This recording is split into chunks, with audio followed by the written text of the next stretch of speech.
Welcome everybody to a new Celluloid and Scotch. Um, as always, I am joined by Carlito, my co-host, and after doing a dance of wanting to collaborate for a while, managed to work it to get Chamorro Cinema on.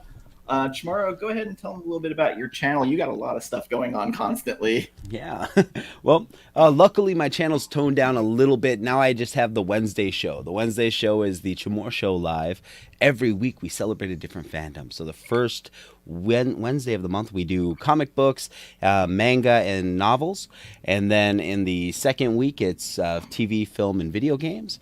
Third week is our toys and collectibles show, and then the fourth week is our creator roundtable. We have social media influencers, comic book creators, we've had actors, producers, directors, people on the show to talk about our creative processes, and we usually have some sort of topic. This last week was, what does our hobby look like going into the next normal? We had representatives from different publishers, as well as a whole bunch of different social influencers from different media, and it was a blast. So really looking forward to next week, which is our going back to, I always call it the comic book show. It's supposed to be manga and novels. I don't think anyone has talked about those yet, so I need to focus on getting some manga people in soon so we could just have that discussion. So I actually know somebody who, if she's available, because she does manga reviews for But Why Though?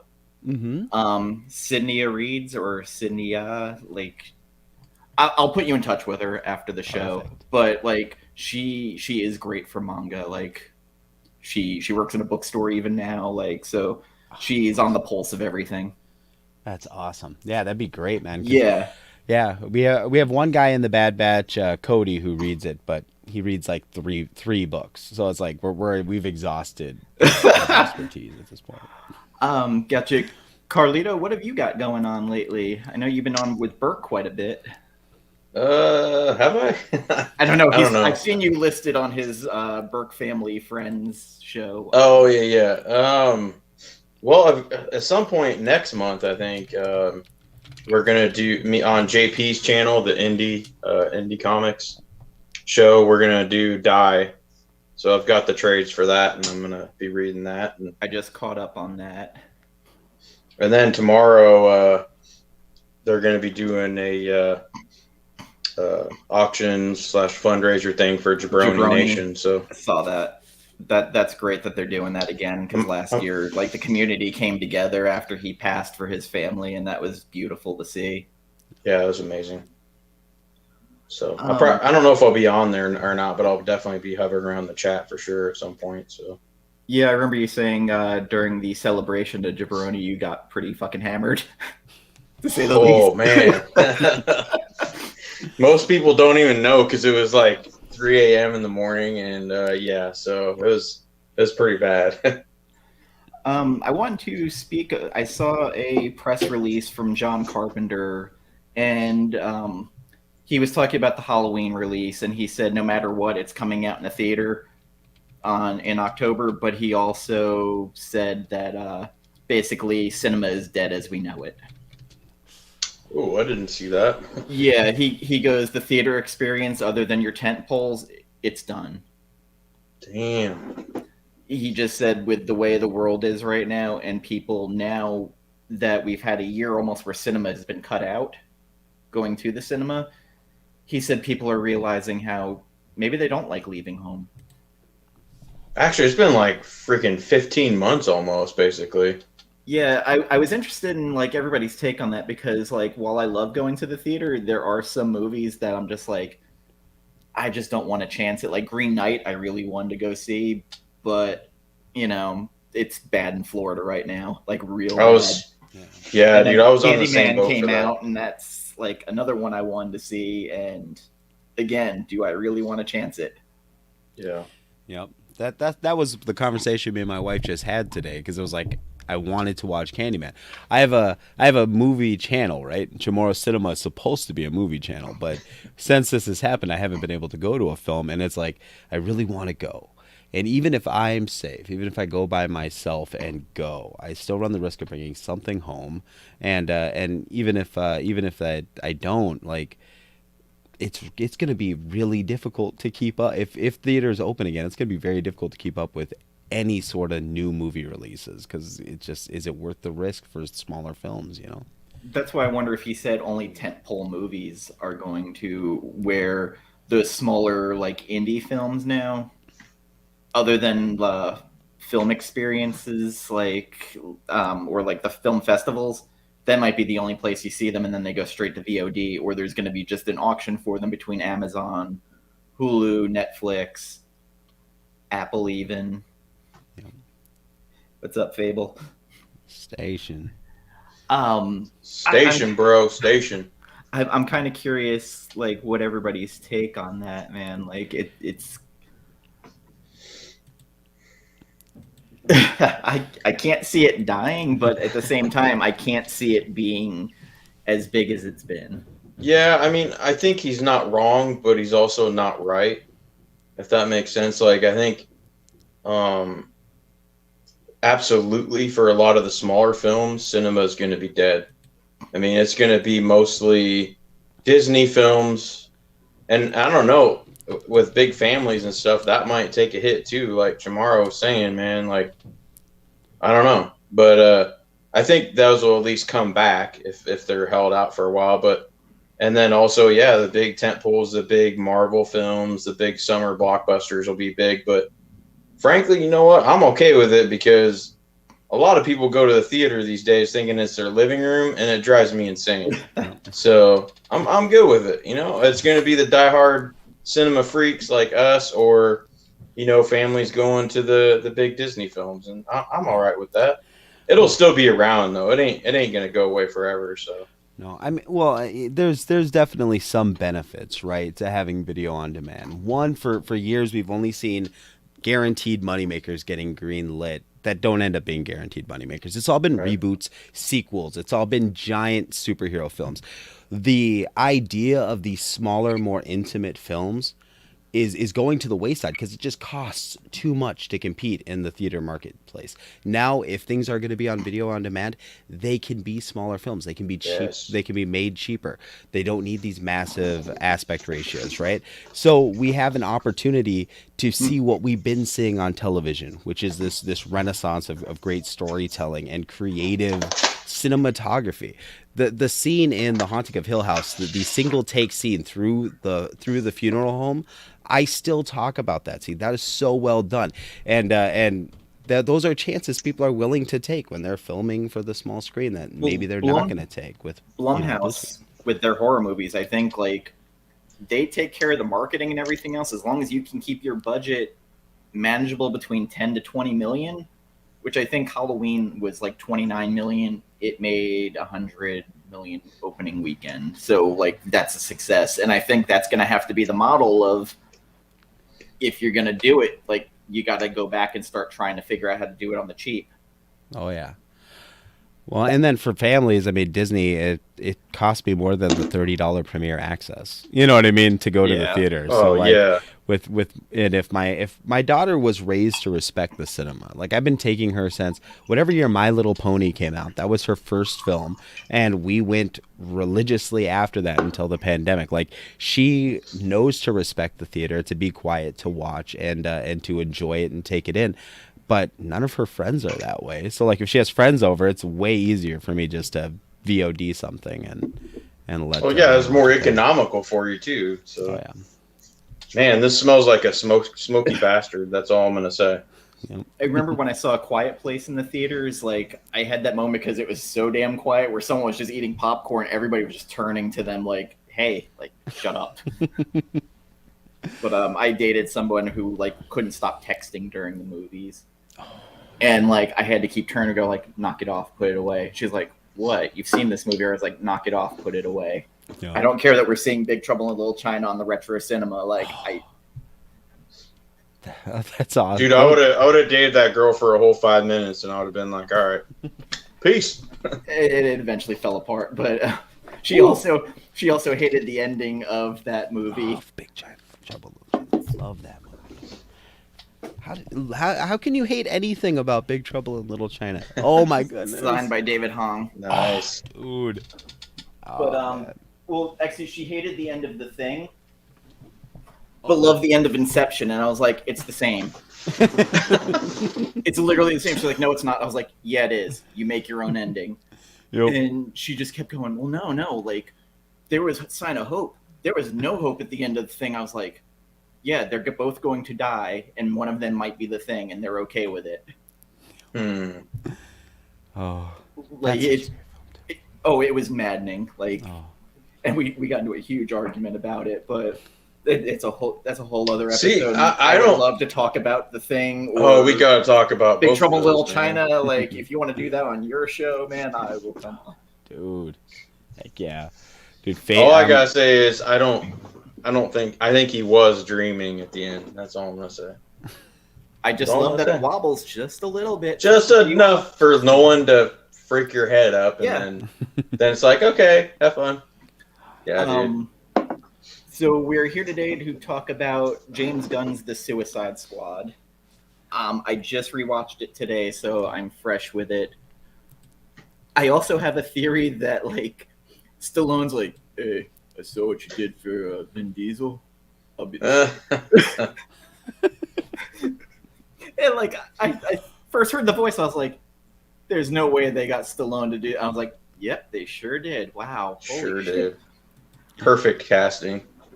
Fun movie, like, vast improvement over the old one, which I watched the extended cut the other day, and I'll get into that in a little bit. What were your initial thoughts on Suicide Squad, Manny?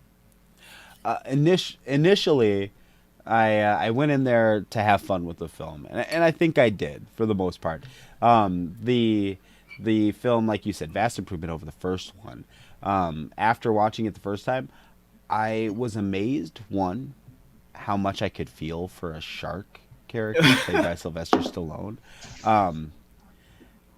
I didn't have the connection to Ratcatcher that I think a lot of people have. I didn't either. You know, I did. Like, oh, I just want to watch just a Ratcatcher movie, and I was like, really? Would you be sleeping half the time? But you know, it checked all the boxes it needed to check. And you know, it had Idris Elba, and I'll watch anything with Idris Elba. Oh my God, Idris Elba, anything. Luther, if you've not watched it on BBC, is amazing. And also, like, The Wire as Stringer Bell, he's fucking amazing. And I didn't know he was British for the longest damn time. No, dude, I love watching him play that part on The Office, and he wasn't even on it that long, but it was still great. Dude. He's my awesome. freebie with my wife. Like, if I run into Idris Elba. But the Luther, what was the thing with Luther? That was the very first thing me and my wife ever saw him on. We like binged the hell out of those four series or whatever. And we would just Lufa, you know, because that's the way he talks in that film. And if you knew us or could hear us, any of our neighbors, they probably thought all we did was talk about bathing all the time. They're like, oh, I love loofah. It's so good. It's so good. Yeah, the first thing I watched of Luther was when it was him chasing the Spring Heel Jack killer, which I think was season 2, maybe. Like, awesome show. Like, go back. I think they're all on Netflix still. Yeah, so good. I have not seen. Someone recommended that, and I still haven't watched it yet. But yeah, it sounds like it'd be pretty good. Oh, you just got called. And I need to go back and try The Wire again because season 2 I couldn't stand this one guy in it, and so I stopped watching it. Season and 2 everybody's like, just skip season 2, go to 3. 3 was good. 4 was good. Like, Michael K. Williams as Omar is just amazing. But well, plus I gotta see Adrian Gillen as a politician or some crap in there. Yes, the guy that played Baelish. Yes. I love that guy. He's awesome. Weirdly, like, I could have watched a whole Peacemaker Idris Elba movie of just the two of them and, like, a buddy enemy kind of movie. Like, they were amusing, the back and forth between them, and I didn't think I would leave going, John Cena was actually pretty good in this. Yeah, I didn't think that either. Their dynamic was genius. I thought they played that really well. watch Gilmore. Every episode is Gilmore Girls really that good? He's just trolling. He's got to be trolling. Perry, I will do it if you do reaction videos and if they get more than 10 views apiece. Has he? He hasn't done any on that. That's surprising. Oh, he'd put explosions in the background and stuff. Oh no. Oh, Perry's like Idris Elba. I'll watch him in anything. If Perry can whatever Perry is watching, I'm down for. So, Carlito, where were you at with this movie? With the Suicide Squad? Yes, the sequel, not the original. Well, it's obviously about 2 or 3 times better than the first one. Actually, yeah, at least. And it was fun. Like, honestly, I didn't expect too much, which probably helped a little bit. But because I know those trailers for the first one really hyped it all up, and then you go in and it's like, what? But and I'm glad there was no like giant poop cloud at the end and stuff like that. So, God, are we talking about Green Lantern now? But yeah, man, I was impressed, and like I know I've been beating this as a dead horse here, but like on my Instagram and stuff, dude, I want to see a Deadshot, Deathstroke, and Bloodsport movie now, or like I want to see them do like an assault on Arkham or something. That would be awesome. I mean, still to this day, like I keep hearing about like after this movie, like everything that got killed after it, the Batman movie, and then the Deathstroke movie that was going to spin off of that, which was going to be done by the guy who did the Raid Redemption, which was going to be a breakout of Arkham movie. Like, just so many things went wrong. Yeah, but Snyder's like trying to push Ben Affleck to do his Batman Deathstroke movie, and I don't know, maybe it'll get going. My favorite interaction still in this movie was when Waller is screaming at Bloodsport, "I will fucking kill you!" Oh, she's the perfect Amanda Waller. Oh, yeah, she 100%. is. She really is. Perfect. Like, she just plays just the stone cold bitch who just takes no shit. Like, even the after credit scene in the original Suicide Squad where she's meeting with Bruce Wayne with Affleck, and she's like, "Been staying up too many nights." He goes, "If you need protection, I'll do it." And he just walks out. Like, that interaction between them was probably the best part of the whole damn movie. No, the best part was when the credits rolled to black, but the second best part was that with Amanda Waller and Ben Affleck. Well, you didn't like when the Joker's in the club going, "Do we got beef?" No. Beef. Like, I can't figure out what the hell they were doing with him. Like, So I know this is off topic, but I actually like the split second appearance of the Joker in Titans over the freaking Joker in Suicide Squad. So I haven't watched Titans. So that's kind of a spoiler, but not really. I mean, I'm sure it's a tall, skinny silhouette with a crowbar. It's not like you don't. There's but it's cool. Else there. Yeah, it's cool. It kind of such a reminded good me of the scene. video games a little bit. I was like, this is freaking badass. But It I is- wish it- the it's such a trailers good hadn't season. given up Starro being in this. yeah, Which the trailers now, I've noticed more and more are getting more and more spoilery. Like, I don't think I watched. Oh, I did have to watch like a 15-second teaser of Suicide Squad trailer. But in general, I try to avoid them, especially DC, because their trailers are all spoilery. So Well, the new Spider-Man trailer, I tried to avoid for the longest time, and then it auto-run during one of my videos the other day. I was like, oh. and you can't stop at that point. Nope. But like with that though, like Marvel, they do a good job, or at least maybe it's just the Russo brothers, of misdirection in their trailers and putting in stuff that actually doesn't end up in the movie and making you think one thing. So I don't know, man.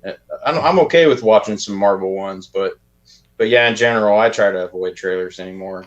So, I'm but yeah, wondering- so Suicide Squad definitely is fun. I loved it. I wouldn't say it was the best DC EU movie, John, but it was up there. It's pretty good. I can't figure out what direction they're going anymore because, like they're not connected anymore because this is its own thing. Aquaman seems to be its own thing. Wonder Woman kind of seems to be connected with Aquaman as its own thing. Like, where are they they're just going kind now? of they're just kind of skeeting all over and then seeing what sticks. So, I mean, there's really no other way to explain it. And that works. You know what like Yeah. we don't need a Marvel stuff. Like what Marvel has going on is great for Marvel. We don't need that for DC. You know, they can be loose. You know, you could even have the same. I wouldn't mind if it was the same actors in completely different universes just playing those characters. We do it with animation with DC. You know what I mean? We don't need everything to be interconnected. Yeah, and at this point, like, it's too late anyway. They did Batman vs Superman and JL before anything else, pretty much. So, I mean, just roll with it. I think they're doing better now doing that. Even It's the almost like Marvel-connected- that. It's almost like Elseworld storylines, kind of, which I'm okay with. But you I can feel like pick the your favorite the Marvel Joker. connected universe is falling apart now too. I think. Yeah, they're starting to get so deep that there's some stuff that people will go back and find that, like, yeah, it doesn't add up. But then they try to always correct it down the future timeline. So there's just too much. There's too much world breaking things in the MCU now. Yeah, You can where are they going time to go travel, after? You can resurrect. You can do whatever you want now. I don't know. I think they should go small again after they do all this galaxy stuff and Secret Wars and Galactus and all that. They should go back to like Friendly Neighborhood Spider-Man or something. There is a rumor going around about Doctor Strange 2, where Wanda's going to fight Jean Grey. What? I haven't heard that one. And it's going to introduce the Illuminati, and Professor X, McAvoy, is going to be in it. Is it going to be a new Jean Grey, or is it going to be what's her face? I hope it's a new Jean Grey. So do I. Yeah, like it was.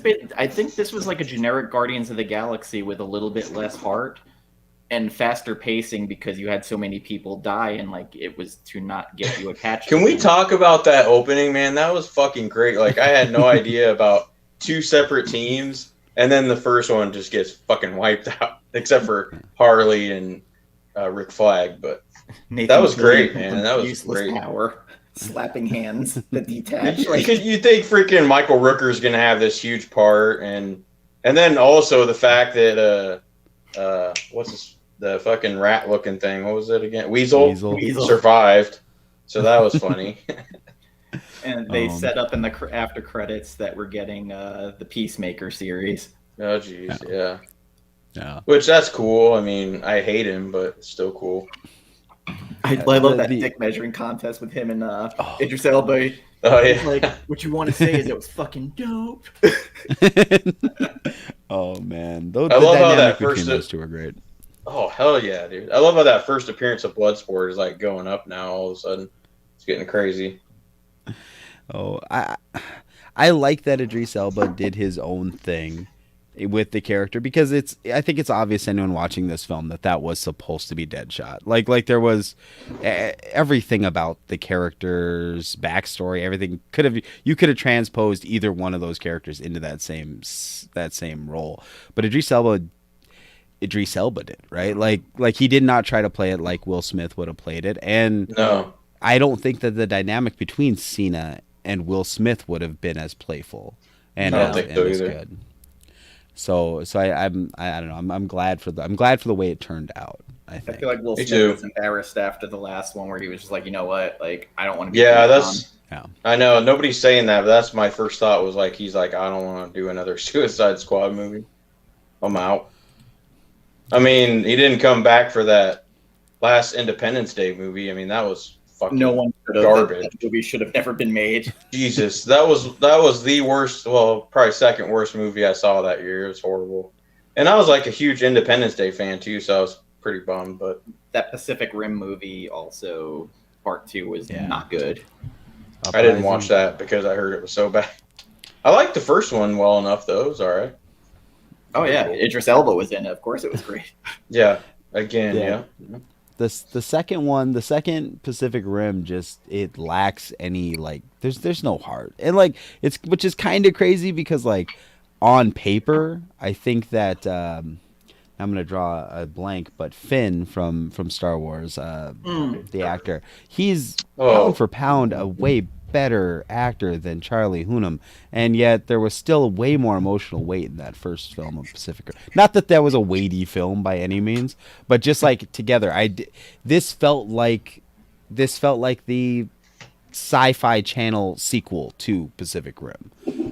So I was very disappointed because I really enjoyed that first film. And I mean, Attack the Block with him in it was so amazing and done on such a cheap budget with gorilla suits, and that's one of the best alien movies I've watched in a long time.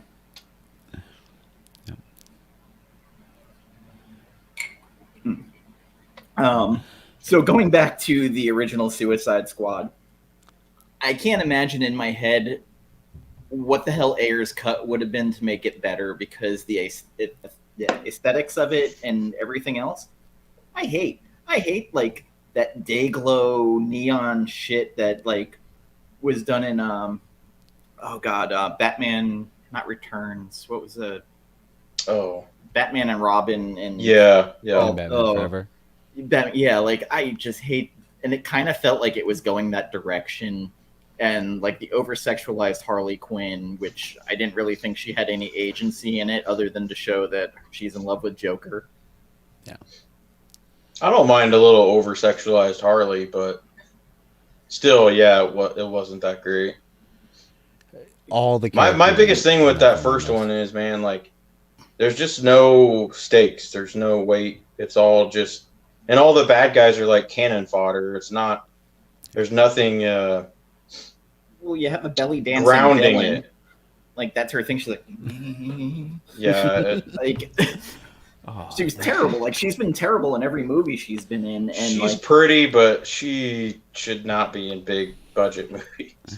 I'm sorry. You know, John, that me and Dan were talking about that before the show. I don't know how the Ayers cut could even make the Joker, because that character at its base level, no matter what, no matter how little footage he's in there, that is the way that character was played. There is no way to make him better. His little clip in the Snyder cut, that's because we all have goldfish memory. Like, it was just kind of cool to see the Joker again, but at the end of the day, that's still the same character. We still get that weird fucking Richard Nixon type character, gangster guy. There's no way to redeem it, John. You're absolutely right. It's gotta get Batman about getting a reach around, like yeah. And then I'm just gonna hurt you a whole lot. Oh. Yeah. I am not. Yeah. Some people really liked it. I'm not one of those people. But. You know, I'm all for giving somebody a chance to put their own spin on a character. If we didn't give people a chance to play with the Joker character, we would have never gotten Heath Ledger's Joker. Oh, we would have never gotten Joaquin Phoenix. Exactly. Damn. The problem is that whether it was Ayer's ideas mixed with Leto's eccentricities, or if this was all in Leto's head as to how he wanted to portray the character, whatever the reason is, he is not the right fit for the character, obviously.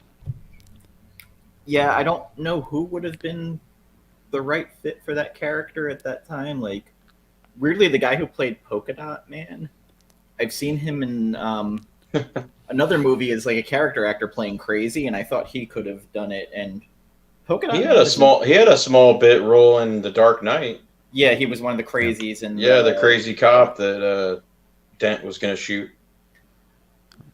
Polka Dot Man, the whole thing with him imagining his mom everywhere was fascinating.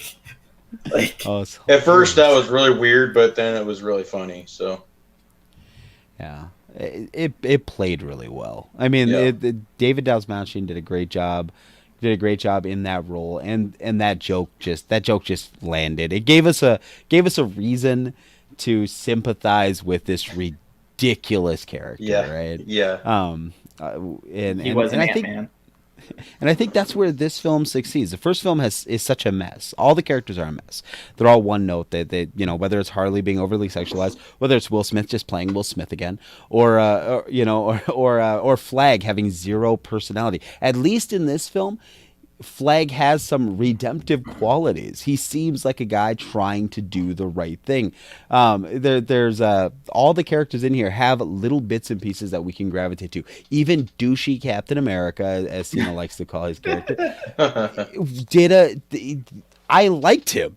I liked him. The scene with King Shark where he molds the C4 into, like, there was a John fucking Cena did a good job of making me give a shit for that briefest of seconds in there.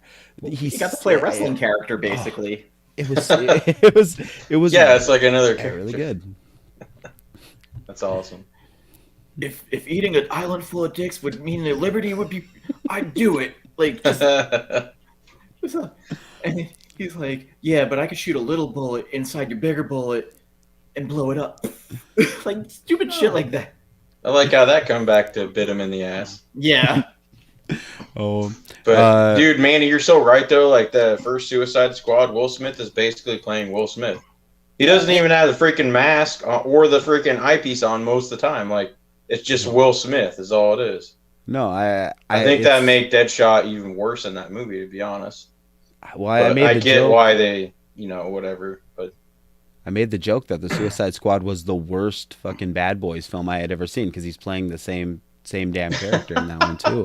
He always does. And that work. He's a character. I mean that Will Smith is a character, like in and of himself. That's who he always plays. But he does do some good acting roles, though. Oh, he has the ability to act, but I feel like it leads me to believe there is even less on the page for him than what we got in the movie. Oh. So. Becker, yeah, he was in David Dasmalchian was in Ant-Man and its sequel. The Russian guy? Yeah. Part of his crew? Oh, that's right. Yep. I need to go back and watch one those. Of the ex-cons. Yeah.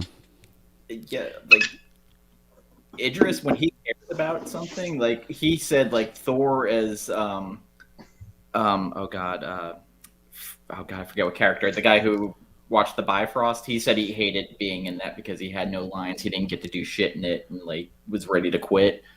So like he was great in this, and if anybody saw The Losers, which was a weird DC movie off the Vertigo series with Chris Evans in it and Jeffrey Dean Morgan. Jeffrey Dean Morgan, yeah. I love that guy. It's a great A-Team movie that's not an A-Team movie. Huh. Zoe Saldana's in it. Like it's a great fun movie. It's not fantastic, but like it's entertaining to watch, kind of like this, where you can kind of just watch it and just be entertained. The Fable says the kid that played the Joker type character in Gotham was good. Kestis from Cameron Monaghan. Yeah, he does a great job with in Gotham as those two twin guys. The problem I have with him is he's very short. Like I don't know how I'd buy him on the big screen, especially with like King Shark and stuff. Stallone and Judge Dredd. Oh. I am the law. I am the law. But underrated, the Dredd movie that came out with what's the actor's Carl name? Urban. Carl Urban, baby. Fantastic. Yeah. Hell yeah. JoJo from Flicks and Comics sent me that Steelbook. That was so awesome. Such a good movie and deserves a sequel, and it probably won't because apparently Alex Garland secretly directed it and let the other guy take credit for it. Well, I know Carl Urban wants to do another one, so maybe he can kind of get the ball rolling on that. He was awesome in that, and I love the decision not to remove the helmet. And just, yeah, man. See, that's what I'm saying. Like, Deadshot, and it's Will Smith, but I think if he'd had a mask on most of the time, and then he took it off like twice, it would have been a little bit better and meant more. But I don't know. What do I know? Also, I love the actress in it playing Judge Anderson, Olivia Thirlby, in that, and she is fantastic as the rookie sidekick with Carl Urban in that movie. It's almost like Training Day to a certain degree. Yeah. Yep. So speaking of Batman Forever and Batman and Robin, the whole neon stuff, it's a little off topic, so I apologize, Dan. But I watched the Val Kilmer documentary last night called Val. Is that good? Good? Man, it is so good. Like How far into Dr. Moreau did they get? Because I watched that Island of Dr. Moreau documentary, It is fucking bananas. It's insane. They showed like a little bit of that, but I mean, basically, it's just Val's life, and he took so much footage and stuff over his whole life that, you know, it basically goes back to when he was a kid and then all the way up to now, and it's just, man, I wasn't expecting to sit down and watch it all, but it was really good. So I recommend if you guys are interested to watch that. I love documentaries, like the Hearts of Darkness documentary that came with the Apocalypse Now Blu-ray set I bought is fantastic. Yeah. But the Island of Dr. Moreau documentary, it was on Netflix. I think someone uploaded the whole thing on YouTube. It's insane, like to the point where Val Kilmer midway through decided to start making fun of Brando and imitating him off script. And like he just started doing it, and then Brando brought the dwarf version of him to the island. They had to shut down the airport because people in the middle of the night were escaping the island to escape the production. Yep. Yeah. And dude, and Val and the director got into it a couple times. There is like footage of that, and he talks about that a little bit. But didn't the original director of that actually like get kicked off? Like he wasn't within allowed like to even first be there? 2 weeks or something. That's and crazy. then I can't remember what the guy's name was they brought in, but he didn't care about any of it. Like Fairuza so he just Balk wanted to get it done. Got this advice from Brando. He goes, "Listen, we're all getting paid. Just it's a movie. Who gives a fuck?" Yeah, Brando was trying to give him ideas and stuff for a while, and then he just gave up and said, "Whatever, fuck it." I brought this miniature version of me. It'll be my assistant. Yeah, there's a clip of it's not Brando, but somebody sitting in for him when they're doing some filming. It was weird. Frankenheimer, yeah. Frankenheimer, yeah. Val Kilmer like should have won an award for Tombstone. I still to this day believe that. Oh yeah. Dude, I almost put that in after I got done watching that documentary. Because when they covered that, like, oh man, it's just so good. That's on Netflix right now, isn't it? Tombstone? I think it is. It might be. It probably is. I know John's Comics told me that there is a like behind the scenes kind of like it's either commentary or something else where they're talking to Kurt Russell in it, and he was like, "Yeah, there was a whole other script that was way better than what this movie was." Yeah, I think I saw that somewhere too. Is John still in here? He'll have to bring that up. But Tombstone is incredibly quotable. Like, Michael Biehn is incredible in this movie. Oh like, yeah. That whole scene when they're like going back and forth in Latin in the bar, like, oh, there's so much good stuff. Yeah. Wyatt's my friend. Well, I got friends too. I don't. Like, and I'm kind of like a history buff too, so like it bummed me out to find out that a lot of the Wyatt Earp stuff was pretty inaccurate, but it's a movie, you know, it's like whatever. But like a lot of guys that are historians and stuff, I know, well, you know, that wasn't even really close to being accurate. I'm like, okay, calm down. It's a movie. Yeah. I thought it was fun. So that's like the Queen, when the Queen biopic came out with with Rami Malek not that long ago. Everyone was like, "Oh, you know how fake this is. You know how fake this is." Like, well, but did you like it? Because I like David Bowie in Labyrinth, and I don't think he was ever a Goblin King. Like I don't think that was ever a thing. So yeah. I thought they did a good job of showing the good and bad of, like, they didn't make him come out like he was, you know, some angel. No. For Bohemian Rhapsody, which, you know, some of these movies, like, God, watched the Henry Hill movie, Goodfellas, where, you know, making it sound like he's giving out gifts to orphan kids. Right. Yeah. When like the real Henry Hill was a piece of shit. Like, that Bohemian Rhapsody, that was a damn good flick. I'm always amazed every time I see Rami Malek in something. Like, he's amazing, man. Even in what, Until Dawn or whatever, that video game. Gosh, TV show. There's a TV show, Mr. Robot. Yeah, dude. Like, I was like 2 years behind on that, but once I started watching it, I binged like the first 2 seasons. It was so good. So, like, for DC movies now, I think the next one's Black Adam. Yep. Yeah, I think you're right. Yeah, maybe. Which I don't The know. Rock, who declared himself franchise Viagra, like I enjoyed the Shazam films. I mean, I it was enjoy the fun. Shazam movie. So- Yeah. so hopefully this next one will this Black Adam one will bring the thunder. You know, I like it. I like The Rock. I think he's a charismatic guy. He's like Will Smith. He's another guy that kind of just plays that same character all the time, but it Yeah. always works. So like I don't know about always, but 99.9%. Yeah. of the time. at a certain point, I'll say it that way. Yeah, At a certain yeah. I point get in what his you're saying. career, that I think in like Be Cool and the Scorpion King and stuff. I think there was a point when he wanted to be an actor and he wasn't good at it, and Right. then he got to a point where he's like, I'm just gonna be The Rock. I'm really good at that. And then that's kind of where that kicked in. Like John Cena until Ferdinand, I didn't think he was good in anything. And then Ferdinand comes out and he's a talking bull. And I'm like, this guy's figured it out. He's figured out how to kind of poke fun at himself in his roles. And You mean and you didn't kill it. like the Marine? Come on, man. Not at all. Well, I weirdly I think for The Rock, like especially for Black Adam, he basically gets to be a wrestling heel. Like he can Pretty come out much, and yeah. just be like, "Do you smell what Black Adam's cooking?" Like just and like I think that plays to his strengths. It's kind of like when Aquaman came out, I was just like, boy, I saw that Conan movie with Jason Momoa. It was not good. Like I don't know what this is gonna be. And like I saw Aquaman, I was like, oh, I thoroughly enjoyed this. But James Wan directed it, who knows how to do kind of horror and elements like that. And I was like, oh, this worked great. There's a little bit of humor, a little bit of Indiana Jones in it.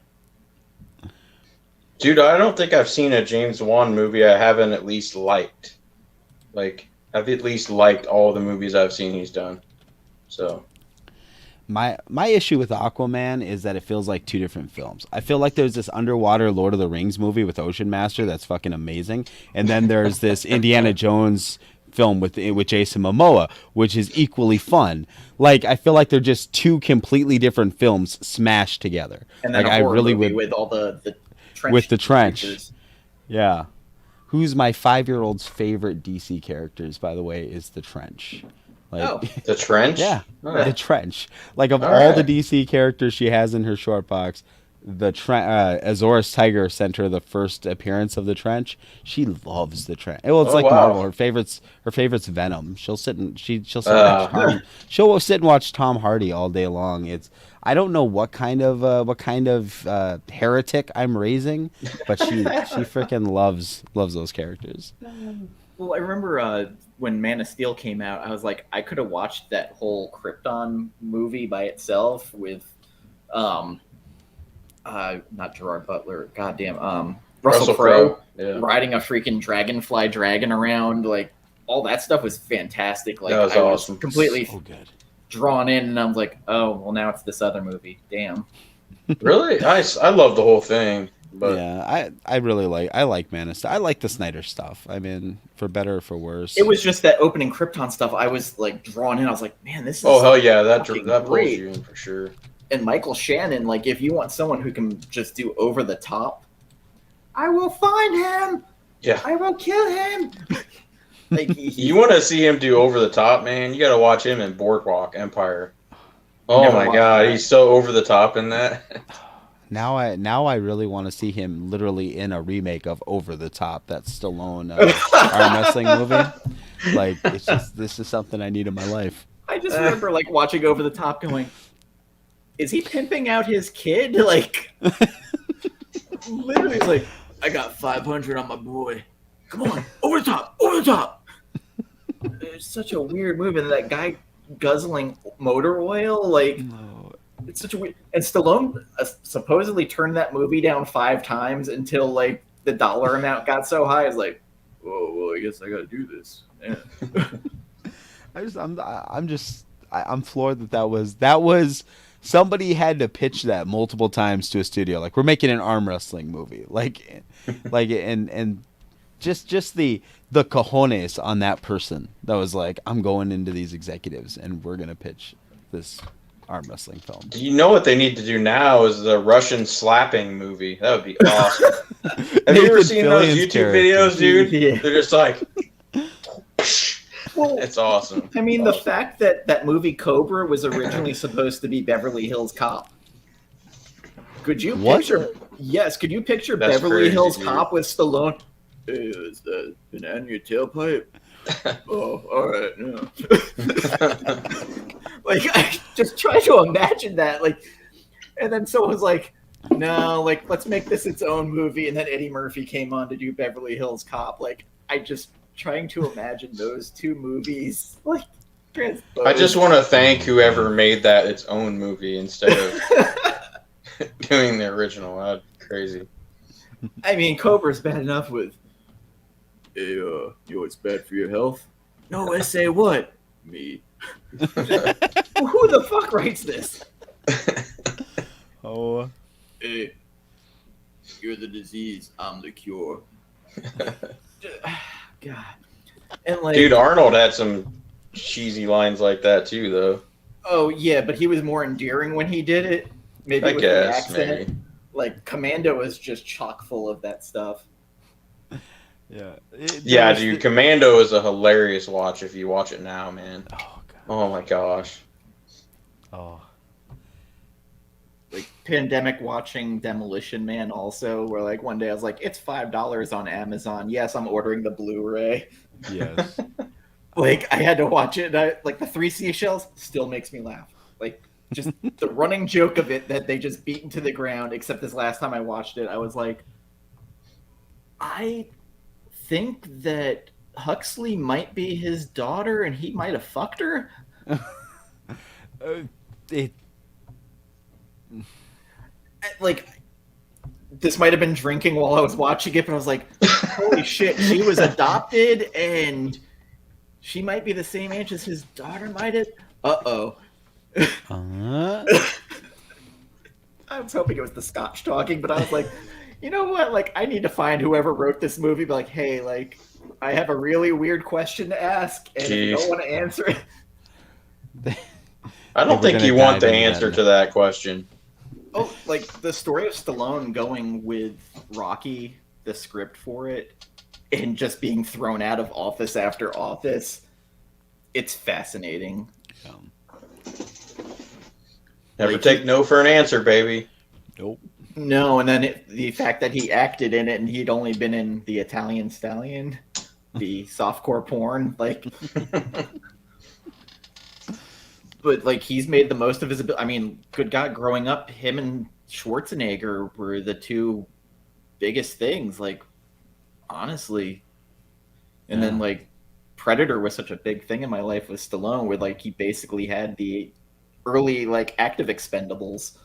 God, talk about disappointment movies, man. Shane Black just fucked up the Predator so bad. We don't talk about that newest Predator. That oh boy. Oh man, like it just pisses me. I can see why Arnold didn't want to come back though. I don't blame him. That was a fucking stupid ass movie. But anyway, I liked the last one. I think I liked, especially out of all the new ones, was Predators. I didn't think that was as bad. Yeah, with Adrian Brody. Like Yeah. it was different. It was on their planet too, which was cool. Like, you know, that's pretty cool. It had that guy from The Shield in it.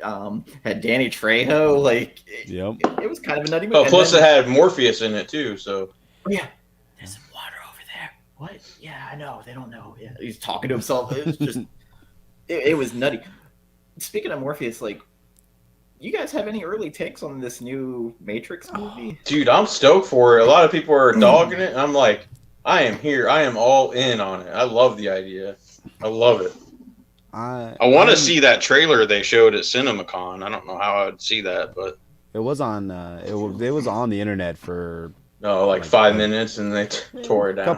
I think it was a couple hours. Yeah, it was grainy. It was hard to see, and of course, nobody holds their cell phone straight. If you're gonna go through all the work of pirating the damn thing, can't you at least get yourself a selfie stick or something and hold that fucking thing straight? Dude, why can't people do like the freaking eyeglasses camera or something like that? Something creative. We're not there yet. I'm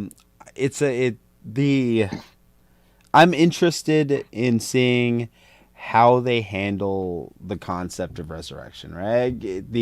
This idea of reincarnation, the characters refining themselves. I mean, but it's an idea that we saw explored in the last season of Lost, right? And then Yeah. this is going to be the Matrix version.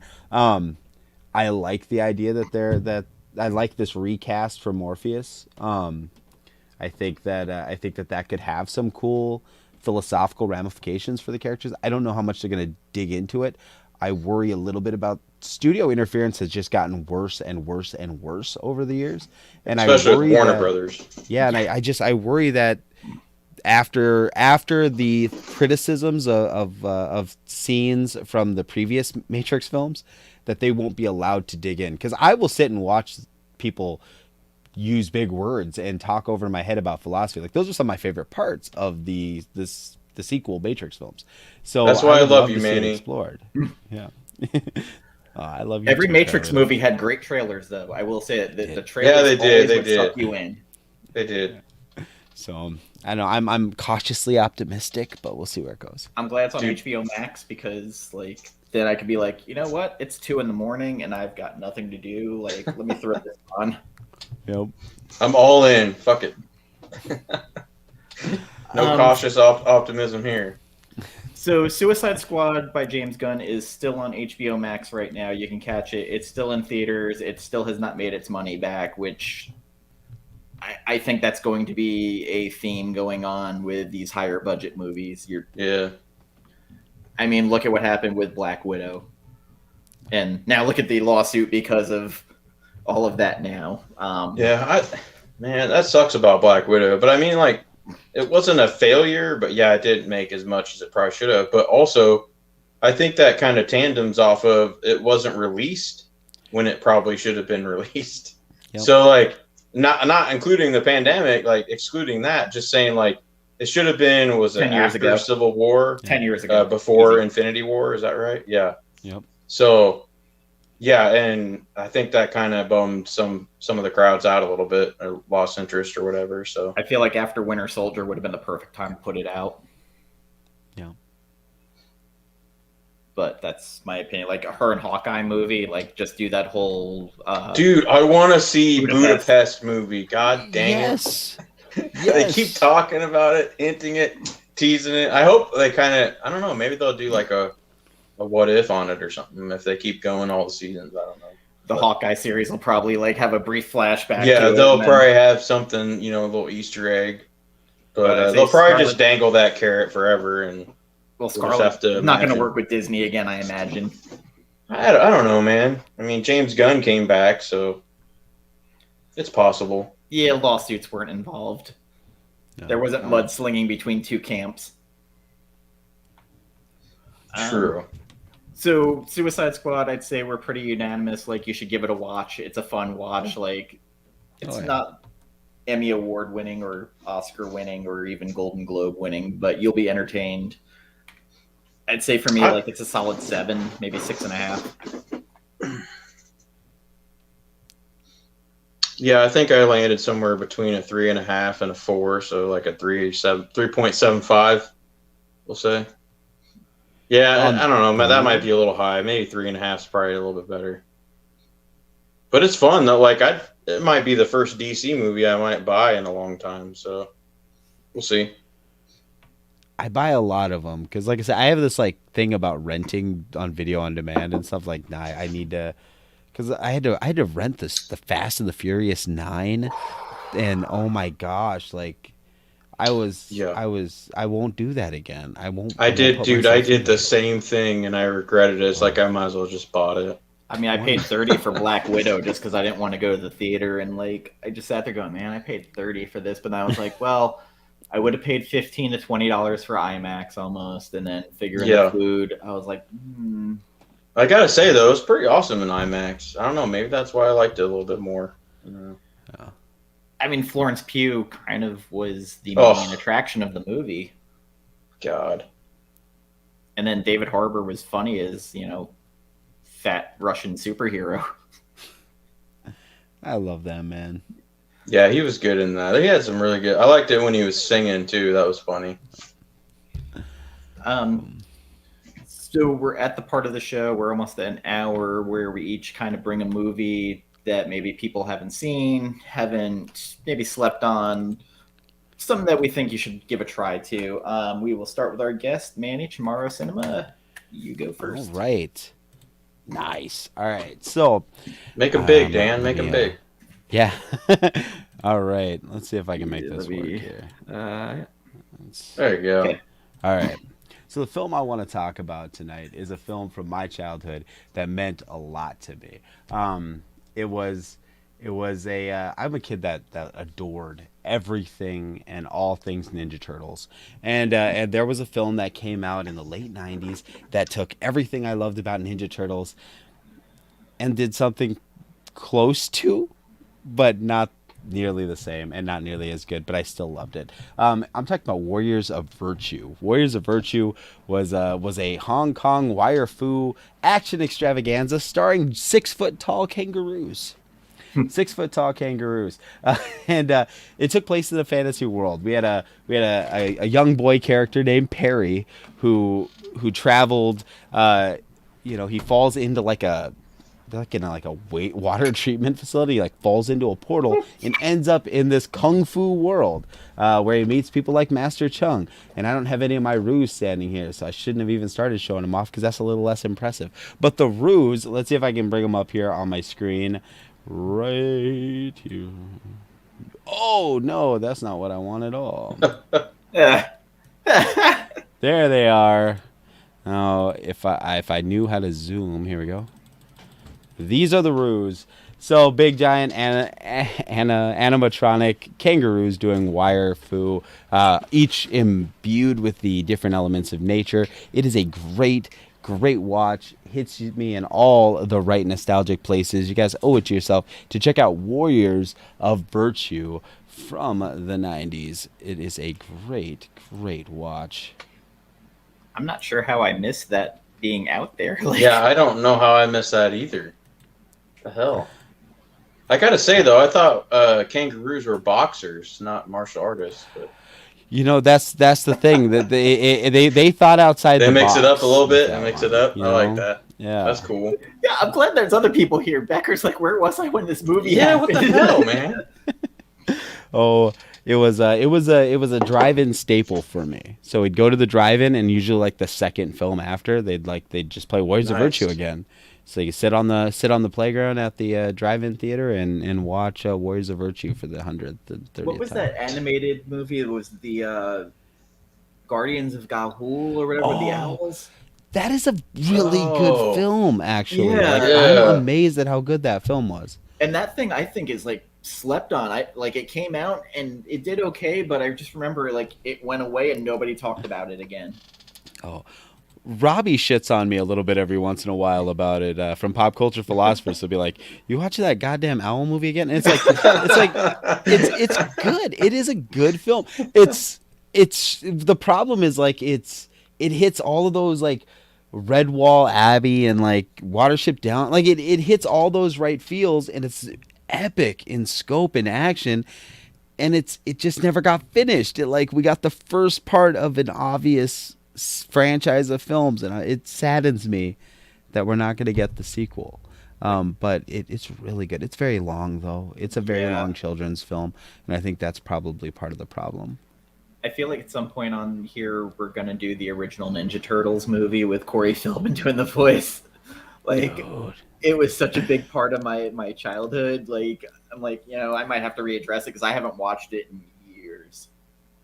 Dude, I haven't watched that in at least 25 years. Probably, I need to rewatch that. Yeah, that might be a holiday one to go to. I introduced my daughter to all those films. Like she knew who Gizmo was from Gremlins probably before she knew who Barney the dinosaur, any of these children's icons she's supposed to know. She knew Gizmo. Little Shop of Horrors. If you go back on my Facebook feed to like 3-4 years ago when she's just a baby, she's sitting there singing along to Feed Me Seymour. Like I'm an awesome father. I'm just not a good one. Like I think Child Protective Service would be like, your daughter will sleep with with like a Tom Hardy Venom doll, and talk about how he eats people, and she loves it. So I'm sure Child Protective Services would not rate me a good father, but damn it, I think I'm a damn awesome one. Let me tell you. My mom got me addicted to horror movies. Like, we'd watch the original Texas Chainsaw Massacre during dinner. Like, we'd sit down and watch Halloween. She took me to see Friday the 13th in 3D at the theater. Like most Dude, people you're be like, spoiled, man. most people like, what's wrong with your mom? Like, so we watched Salem's Lot, the original TV series, one night, and I went into my room to go to bed. I think I was like 7 or 8 at the time. She went outside of my window and started scratching on it like in the movie, going, "Danny, let me in. Let me in, Danny." I freaked the fuck out, like crying, and she finally came in. She's like, "Oh my god, it was just me at the window." I was like, "Why?" Oh, dude. Oh, I God. love it. That was But, me like, when we I was a bonded kid. over- My mom loved the Hellraiser movies. Like, she loved Pinhead. So, like, up until like when she was dying, like, we watched it together, part 2. Like, she could quote the whole damn movie. So, like, it's always, I have this weird soft spot for Hellraiser Dude, because I of that, love and it. horror movies in general. I love it. My parents didn't really watch horror movies, but they had no boundaries. So we would go to Hollywood Video or Blockbuster, and I could rent whatever I wanted, you know. So I remember being knee high to a bed bug, bringing Bloody Diner home and Hellraiser, and just go in my room and watch it. And yeah, gosh, man, yeah, definitely need to talk horror movies with you more, Dan. We're doing in October a weekly show where we're going to be doing a horror movie every week. Yes. To celebrate Halloween. Dude, we gotta get Manny back on here. Yeah, we'll get it together. Hopefully my Uh, schedule's going to change, so I have Wednesdays off soon, or at least nights off, that I might be able to jump onto your show. Dude, that'd be Nice. awesome. Yeah, Carlito, you need to pop on too, man. I don't know. I'd kind of bring your show down a little bit, probably. I don't really have much knowledge.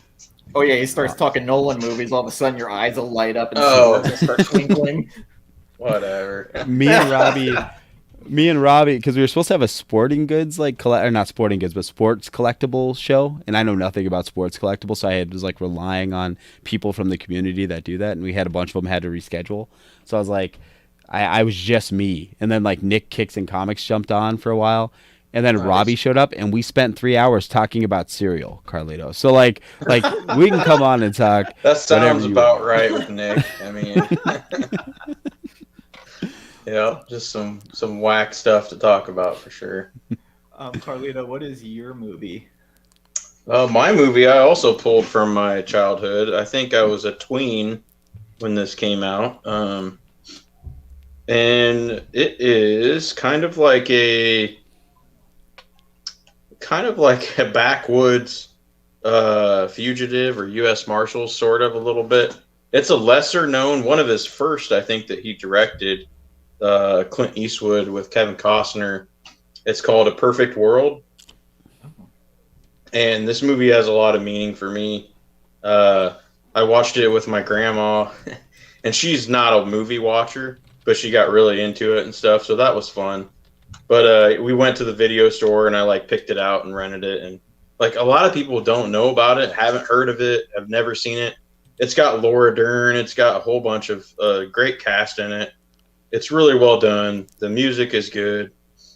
It's kind of like a little bit of a bygone era with the Texas Rangers kind of hunting down. It's kind of like these old Texas Rangers sort of versus the new like coming up Rangers kind of deal, sort of that. But most of it's about a father and this little boy that's not his son, but he basically like they have a father-son relationship in it, and I don't know. It's just always tugged at my heartstrings a little bit, even though I know they're mostly frozen now. But back then, they were still pretty warm, and it still like hits for me. So if Gore's in here, I bet he's seen it, and I bet he probably likes it. But yeah, Perfect World. It's like 93 or something. I think it came out maybe. But yeah, that's my lesser known, underappreciated pick of the week. I don't know if it's available on streaming anywhere. And I think I had to hunt to buy this Blu-ray like 10 years ago, so I don't know if you can find it, which tends to be like the theme with most of my movies I've noticed that I've been picking, but except for The Way of the Gun, which I mentioned, I don't know, last show or the previous show. I did see that was in my recommendations on Samsung TV, and it's free right now for like whatever streaming services they have. So, but yeah, have either of you guys seen A Perfect World? Or I haven't seen it, but I know the title. Like I've seen it out there before, but there was like this weird time where like when Kevin Costner was in movies, where I was like, I just don't need to watch it. Yeah, there was a time where he was in like a lot of stuff, so yeah, I can kind of get that a little bit. I didn't like with him, and I think that was like the last one I had watched for a while. I've not. I haven't seen it. Oh, go ahead. Sorry. Go ahead, Manny. Sorry. Oh, I was just gonna say I haven't seen it. I was gonna add it to my queue on Netflix. If you guys have a NordVPN, you guys can log in from England and watch it on Netflix for free today. Damn, I need to get one. I have IP Vanish. Oh, there we go. There we go. I had to watch Meteor Man for a review on Pop Watches at one time. Meteor and I was Man. like, Holy cow. love that film. And I was like, I can't, but it's not available anywhere, and the Blu-ray's like super expensive. So I was like, oh man, I'm an attention whore, and I can't pass up an opportunity to be on a channel. So I was like, I have to do this, and so I had to VPN in and watch it on Amazon in Canada. So, thanks, Becker. Yeah. So, for my movie, surprise, it's gonna be a horror movie. What? Yeah, I'm doing Summer of '84. My light's a little too strong here, but it's reflecting. If you liked Hitchcock's Rear Window or Disturbia, I think it was Disturbia with Shia LaBeouf, where he thought someone was a killer and he's, on house arrest. Vince Vaughn was in that too, wasn't he? Wasn't he the neighbor in that? He might have been. Yeah. Also, this has a little bit of Stranger Things nostalgia vibes to it. Basically, this kid and his friends think that a cop across the street is killing kids in the neighborhood. So they start kind of running a sting on him, and they're using G.I. Joe walkie-talkies. And like the nostalgia of it is kind of hysterical. Oh, yeah. It has some really creepy moments, and it's a very small indie movie. Perry Nemiroff actually got it on my radar from her. That's okay. I was trying to think who recommended it to me, and then I watched it, and I was like, "This is good." It was her. Okay, yeah. So it goes to the turn of like the kid's friends think he's losing it, that it can't be this cop, and there's some like creepy moments, interactions between him and the cop, where you're like, okay, the cop might be bad. Okay, maybe he's not. Like, it's always a gray area of how he's acting. And it has one of those amazing turns at the end where you think it's going to go one way and it 180s and goes a whole other way. And it has one of the creepiest endings to a movie I've seen in quite a while. Where, like, I can't even spoil it. It's so fucking good. There's an interaction between the kid and the cop where you're just like, oh, shit. Yeah. Great pick, man. Highly recommend it.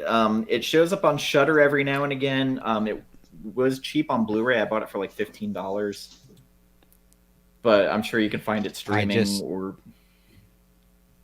Just added it to my watch list. It is on Amazon Prime with your AMC Plus subscription, so it must be on Shudder right now. Yeah, I think it's still on Shudder. Okay, awesome. Because Shudder also has Near Dark, which is a vampire movie starring Bill Paxton playing one of the craziest vampires I've ever seen. Catherine Bigelow, it was one of her first movies she directed after Point Break. Huh. Interesting. It's got some of the most over-the-top Bill Paxton acting moments I've ever seen. He is a psychotic vampire in it. So, like, a little bit of Private Hudson with a little bit of Chet from Weird Science. Nice. Dude, I don't know if it's actual Dracula talking to me in the Burke fam chat or this Lagavulin 11 or what, but I'm feeling vampires tonight, so I think I'm gonna watch a vampire movie tonight. It's on Shudder. It's great. Also, like if you find it, did you ever watch that movie In the Shadow of the Vampire with Willem Dafoe, where it's like the remaking of Nosferatu, but Yeah, Willem Jack's Dafoe is the actually really vampire. the vampire? Yeah. No. Carrie watched. Elwes is in it. Oh, nice. It is so good, and like Willem Dafoe is so fucking creepy in that movie. Dude, he's the Joker, man. He's the Joker. I'm telling you. I feel like he'd be. It's too much of like. It's too perfect for him to be the Joker. Where He's like the man who laughs version of the Joker. That'd be perfect. I'd love to see a Christopher Walken version of it. Oh my god. Batman. Oh, that'd be awesome. I've come to kill you. Aha. Ha ha ha ha. Oh, that'd be great. The Simpsons where they had him reading Good Night Moon. Good night, moon. How now? Brown cow. How now? Good night, moon. It's on YouTube if you look for it, but it's Chris. I still want to do my horrible impression right now, but I'm not going to. It's like, come school. I can't top that. I can't top that. That was School great. closer, children. Come closer to Mister. Come here.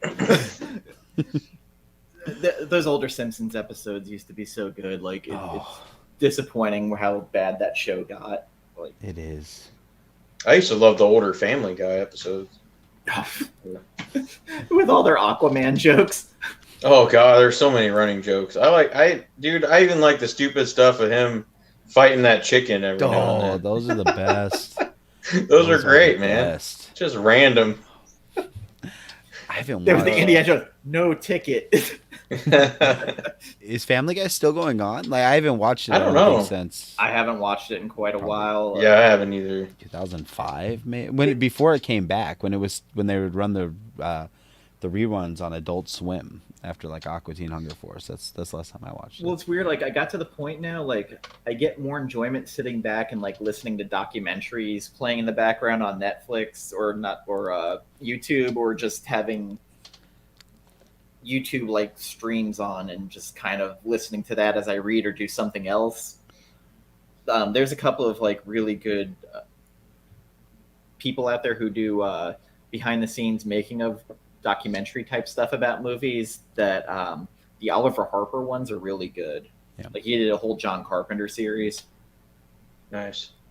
and then someone did a 40 Years of Halloween and did the whole breakdown of John Carpenter's career and the whole troubled history of the series. Like, it was a good 2.5-3 hours this person did, like all editing and found footage from his UCLA, his USC films for class that he did. Like, just interesting. Dan O'Bannon was part of it too, who made Alien.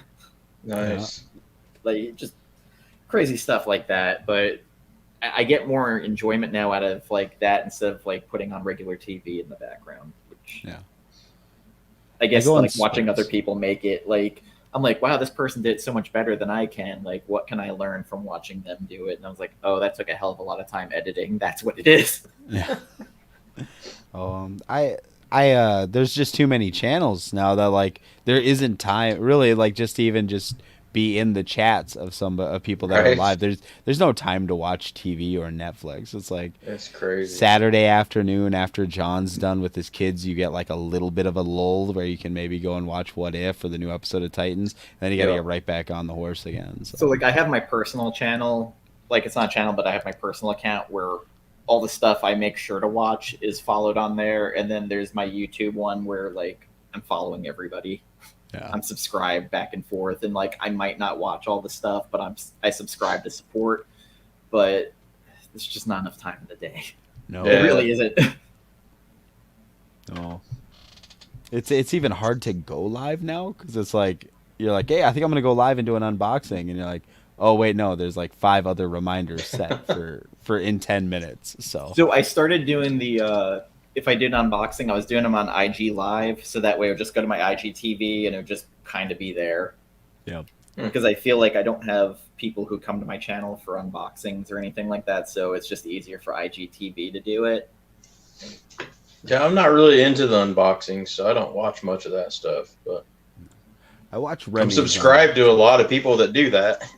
Yeah, I So, watch Remy's because I like the chainsaw. I think oh that's yeah, pretty cool. That's a cool yeah, thing. Remy. I mean, he's classic, obviously, Yeah. but DJ Lynx has got a really good like with his unbox him and Jimmy Don, the way that they like everything comes up, they got the right graphics, the last sold for like that all it's all really good production. I like those ones too, but for sure.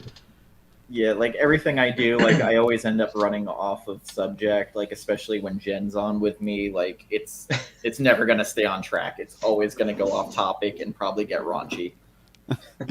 I stopped going live on IG after the last one because I was like I was waiting backstage and nobody was backstage on the show I was going to be on, so I was like, oh, I'll go live and promote it, and it was just like I couldn't get off because everybody was popping on, and I feel like see somebody jump on, it's like, well, I don't want to just jump off right away, so you sit there and you talk, and I'm like, I gotta be backstage in 2 minutes, and I haven't done it.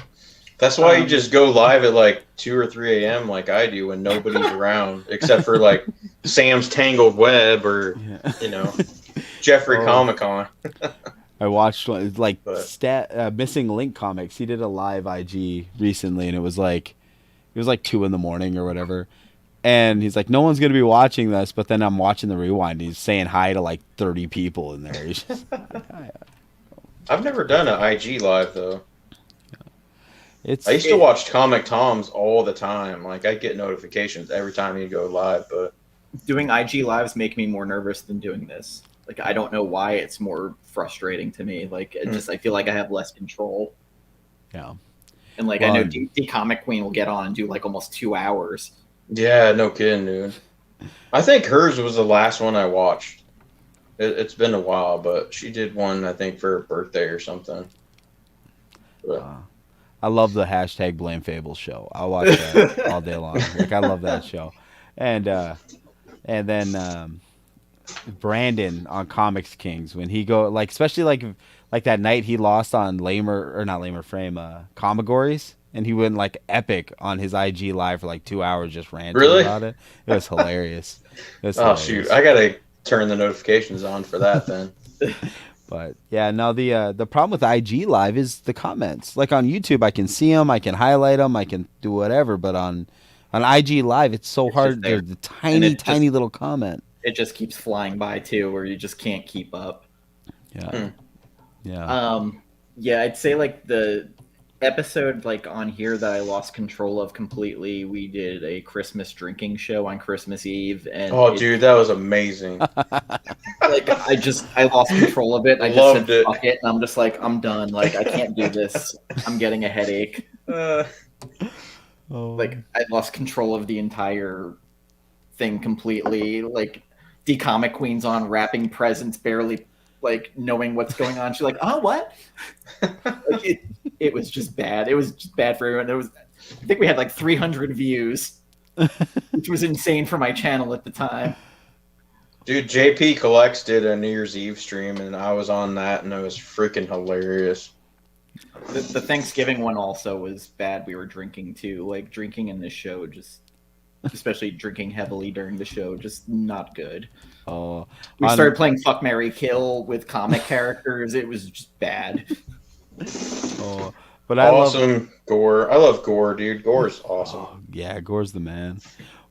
On our streams on the Bad Batch and the Pop Culture Philosopher side, a lot of times it's not so much the drinking, it's we're gonna take a break and we come back from the break and you could hear people like taking bong rips. Like they didn't turn off their audio, but they turned off their camera.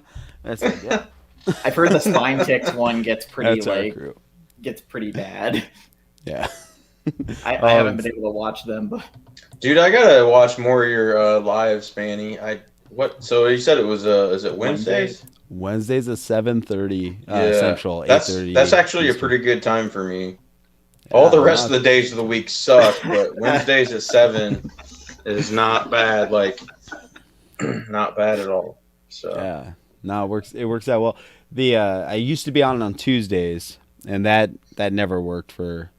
It works well for me, but never worked well for anyone else. So like moved it to Maybe I Wednesdays. can impose a visit sometime. Oh, I you got, got I got, to. I got the set schedule of Fridays and Saturdays now, so those are my 2 days to play.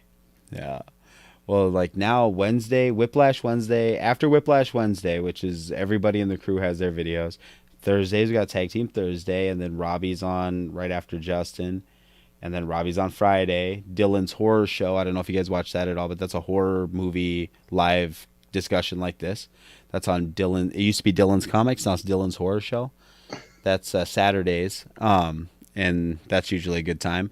And then and the show, and then Sunday is Rockin' Robbie live. So it's like after Tuesday, the schedule is just booked. Yeah, I had to drop out of Tag Team Thursday. My schedule was just getting too out of control to be able to make videos and edit and then do the live while, chatting with it. And it just got to be too much. And I was working like 12 to 14-hour days, so it was not going well. Burke Oh, go ahead. Burke does every day but Wednesday, and like he always wants me to come on. It's just horrible every time for me to even try. So I stopped a long time ago. Tuesday I'm going to be on Whack Comics. That's going to be interesting. Oh boy, they're at Tuesdays at that. Well, Tuesdays at the time they're giving me is usually when I'm picking up my kids. So I'm going to have to either do it in the car before I get my kids, or do it with my kids, because again, I think I'm an awesome dad, and I don't really care what I don't think Whack Comics is for kids though. I hope not. But no, it's like I forget about that on my show constantly, because like I'd say every third episode I just become a sailor, and I'm just swearing nonstop, and I forget my kid is upstairs watching, Yeah. And I'm excited to find out like when that dam breaks and she just starts repeating what she's heard.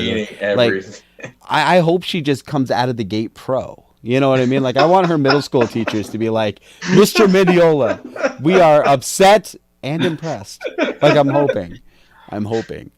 There was one episode where Jen and I just went on this weird rant, and she was just cursing up a storm, and all of a sudden John's daughter popped in. She's like, "Hi, everybody!"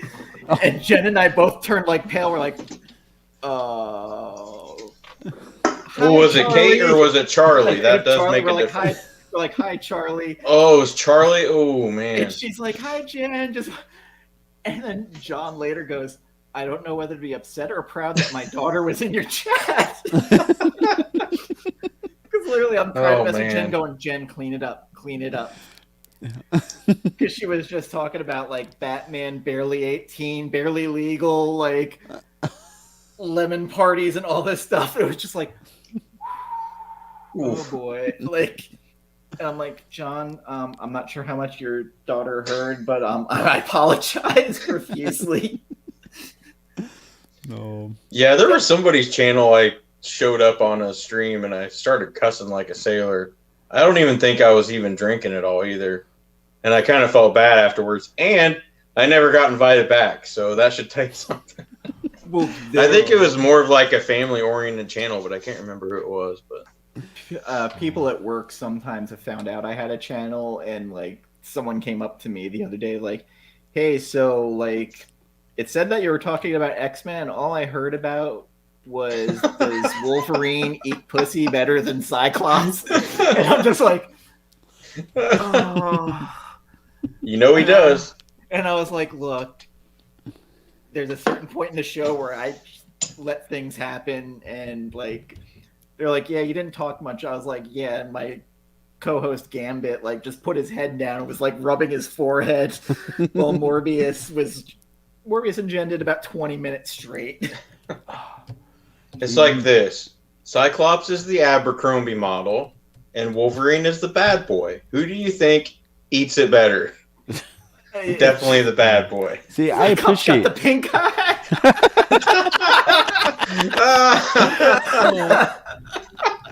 Oh my god. I appreciate that when you're talking about X-Men, you're not afraid to go into the deep dives, just to really get in there and just drink in all the goodness that you can get out of the franchise. Because there was a scene where like Wolverine was going to stick it in Jean and couldn't, and I said it instead of his claws. And then Jen just like starts winking and sticking her tongue out. I was like, uh-oh.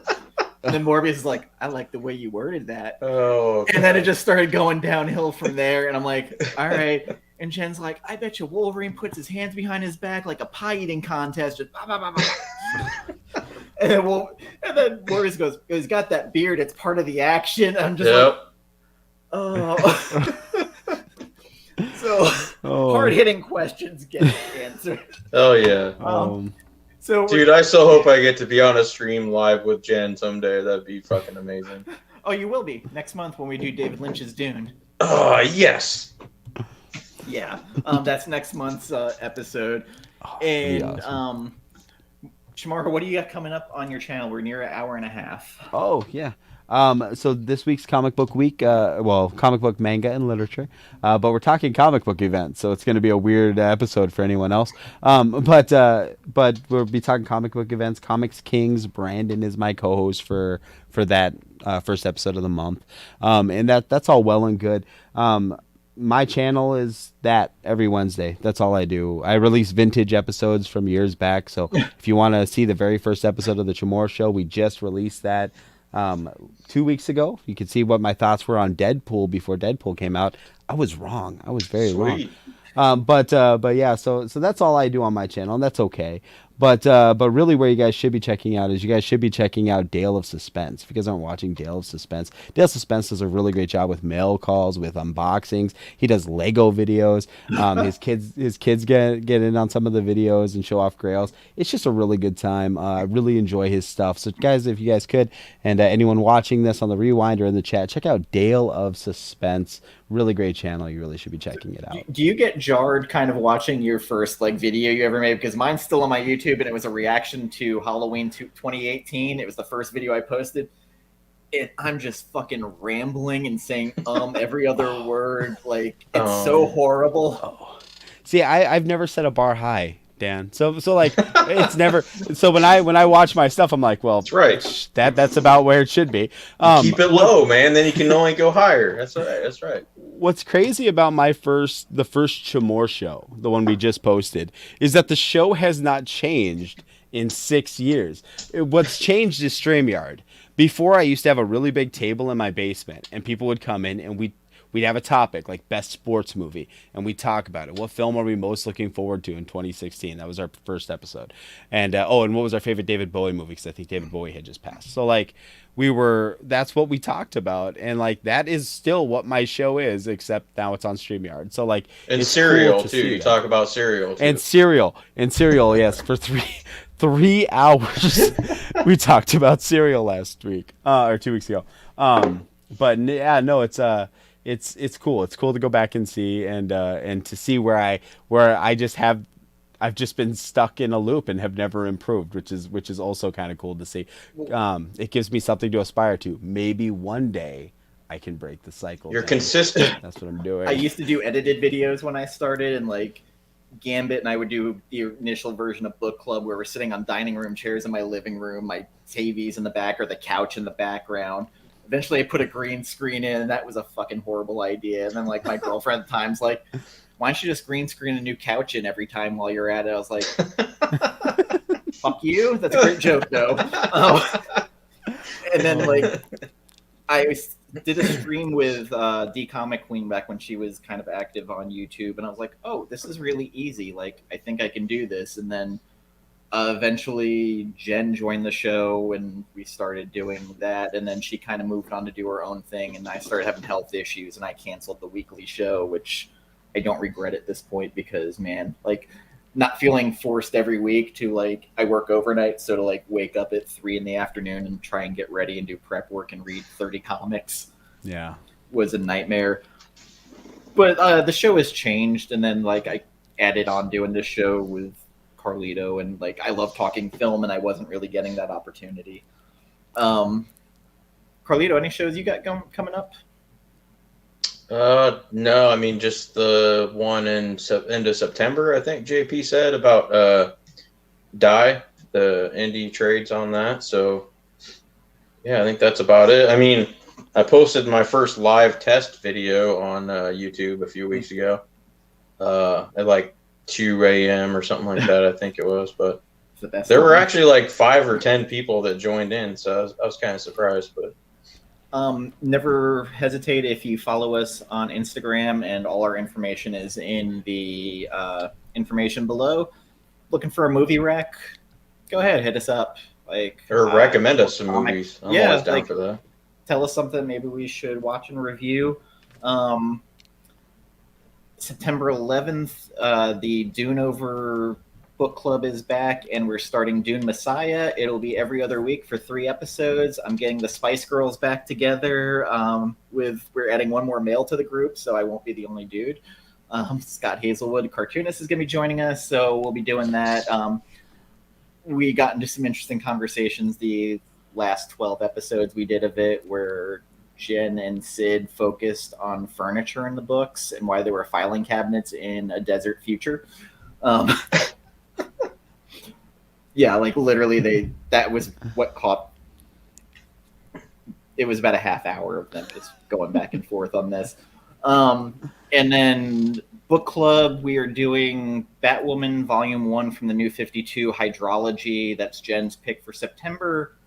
And then we will be back for Celluloid and Scotch to do David Lynch's Dune. It's going to be a rough one, but to get us ready for the Denis Villeneuve Dune. Hell yeah! Thank you for coming out. Are you gonna Bobby. Are you gonna watch the Sci-Fi Channel? I have Dune? watched it. I in watched preparation? that. I should probably check that out. It's all on YouTube. Someone uploaded the entire 2 movies on there. Well, I pretty much 98% of what I watch now is YouTube, so I should probably Yeah. just check it out on Someone dumped all of it on there. And if you ever want to watch a great horror documentary, someone put the whole Crystal Lake Memories documentary on there as well. really It's good. about the Friday. Dude, I 13th still haven't movies. seen any of the Friday the 13th, so Any I was of them? talking to JoJo about that, and she just can't believe it. But I mean, I've seen Freddy versus Jason. That's all I need to see, right? Yeah, That's of pretty course. awesome. There's also the Nightmare on Elm Street one called Never Sleep Again. That is also pretty good. It's like 5.5 hours. Did you Oh, watch I think I did watch that one. That was In good. Search of Darkness? I have part 1 and 2. Yeah, Yeah. those were pretty detailed and fucking long. Yeah, very long.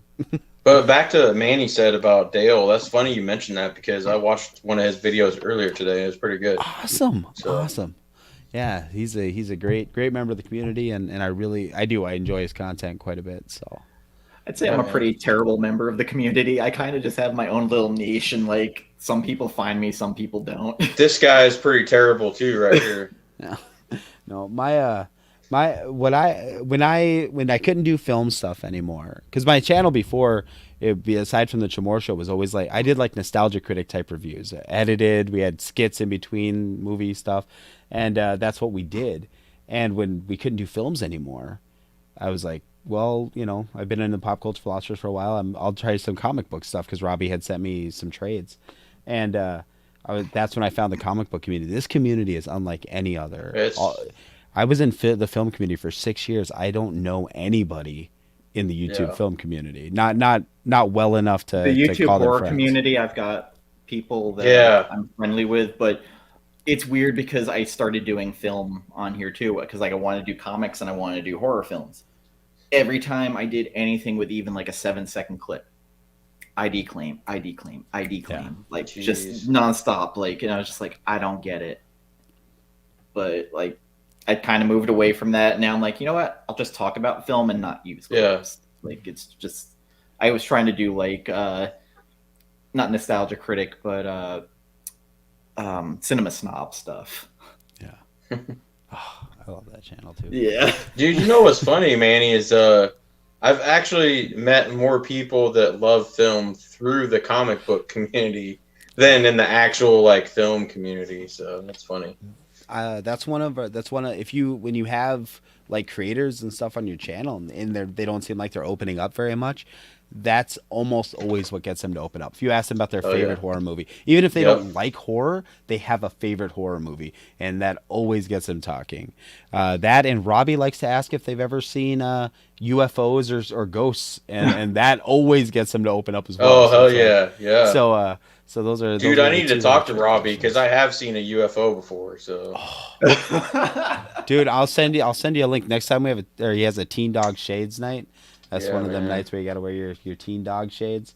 That's usually when we talk about all that kind of good stuff. So But yeah, like that's funny because one of my things is when not really out at crowds or parties with people anymore right now, but if there's like an awkward part where it's not just awkward silence, it's like people aren't talking. If you start asking like what's your favorite movie or what's your favorite music or whatever, those are like my two go-tos to get the conversation flowing because people just open up about that all the time. So I work for Aftershock, so I travel to different stores, and that's one of the things I do when I'm talking to employees and to shoppers. I ask them what types of films they like, because usually I can then recommend either an Aftershock title or other indie title. Usually don't get to unless they say I really like the Avengers, but if they already like the Avengers, they're already picking up those books. But right. but yeah, usually I can pick either something from Aftershock or Vault. Is horror films. Vault kills it. With Yeah, horror Vault's titles. been doing good with that. So yeah. And we got to get in. We got to have a discussion sometime about how Blumhouse horror is better than A24 horror. Because I know I brought this up on Manny's channel on Wednesday, and I'm like, I want to keep this going. So Yeah, no, because I am hardcore. Way like A24 is just like a huge disappointment for me almost every time. So I don't know. But we definitely got to talk Big Trouble in Little China sometime because that is one of my all-time favorite movies. Jack Burton for life. Yeah. And I gotta say, I haven't seen that, unfortunately. Oh, dude. Not only do you have to see that, There's... first thing, look up the music video to that song and see John Carpenter singing, or not singing, but playing music into that big. Yes, it's him with Nick Castle, who played the Shape in the original Halloween, and also directed Major Payne. Yeah. And The Last Starfighter. With Tommy Did you ever hear that story about John Schnepp hanging out with Nick Castle one night? No. Oh God, dude, that was such a great like behind the scenes thing. Yeah, I think he talked about it on Collider once, maybe. He probably I don't did. know. But like, oh, dude, that was crazy because he just ran into him like randomly, and then went back to his place and then realized it was Nick Castle for fucking Halloween. And I'm like, oh my God, that's awesome.